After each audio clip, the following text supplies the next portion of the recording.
विधान परिषदेच्या जागा वाटपावरून सत्ताधारी महायुतीमध्ये जोरदार रस्सीखेच पाहायला मिळतेय।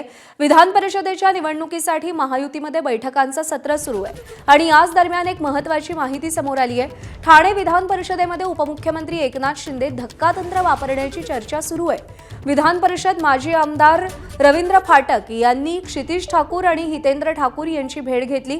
रवींद्र फाटक ठाण्यातून विधान परिषदेसाठी इच्छुक आहेत। वसई विरारमधील बहुजन विकास आघाडीचा शिवसेनेला पाठिंबा मिळण्याची शक्यता आहे। तसंच बहुजन विकास आघाडीला शिवसेनेत विलीन करण्याचा प्रस्तावही देण्यात आल्याची सूत्रांची माहिती आहे। मतांची गोळाबेरीज वाढवण्यासाठी शिवसेनेची ही खेळी सुरू असल्याचं कळतंय।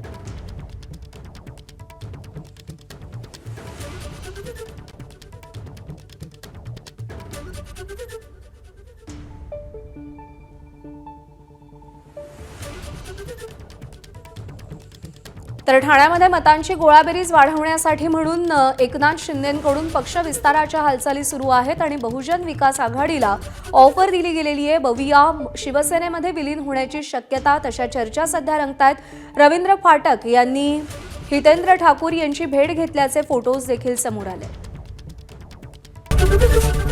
एबीपी माझा, उघडा डोळे बघा नीट।